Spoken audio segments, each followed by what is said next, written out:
un excellent leurre pour le brochet qui pèse 70 grammes et qui, comme tous les jerkbait, a une nage saccadée qui va droite-gauche et qui est extrêmement efficace sur le brochet. Qui plus est, c'est un leurre qui a des billes bruiteuses à l'intérieur, voilà, qui sont bien sûr un facteur aussi déclenchant quant à l'attaque du brochet.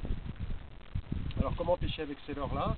Ce qu'il faut, c'est avoir des cannes relativement raides et assez courtes, entre 1,80 m et 2,10 m en général, avec une bonne réserve de puissance, donc des cannes plutôt heavy qui peuvent accueillir des gros leurres comme ça. Donc au niveau des coloris, on en a plusieurs types, aussi bien des coloris qu'on appelle des coloris flash, pour les eaux teintées ou des poissons très agressifs, mais aussi des coloris comme celui-ci ou celui-ci, qui sont des coloris plus naturels, pour pêcher plus en eau claire ou sur des poissons un peu plus difficiles. Voilà, donc pour l'action de pêche en elle-même, on va mettre ce gros leurre sur le bas de ligne. Alors moi j'ai un bas de ligne en titane, avec des grosses agrafes pour que le leurre, du fait de son poids, n'ouvre pas les agrafes. Donc c'est des grosses agrafes comme ça, cross-lock. Voilà. Et donc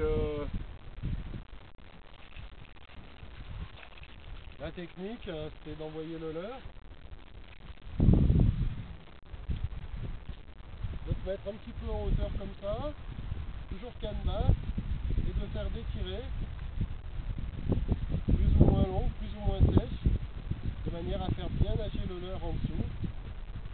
Alors on appelle ça des jerks pour les tirées longues, et pour les tirées courtes, on appelle ça des twitch, comme ça.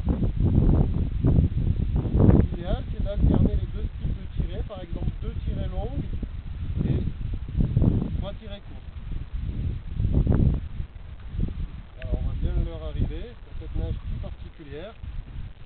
Je vais le relancer devant le bateau pour qu'on puisse bien voir.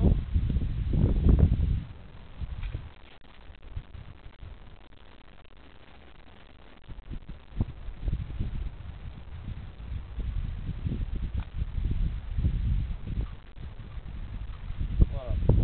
Et on a un leurre en plus qui, du fait de sa forme, se lance assez loin.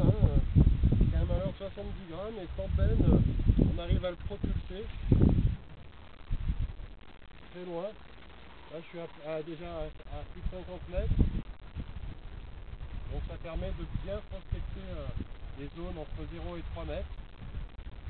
Surtout quand c'est très venté. Ça a l'air très efficace. Et, va être très efficace sur des beaux poissons.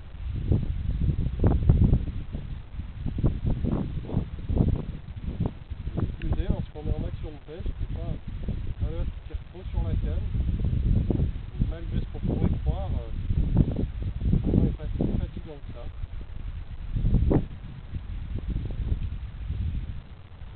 Voilà. Allez, fiche.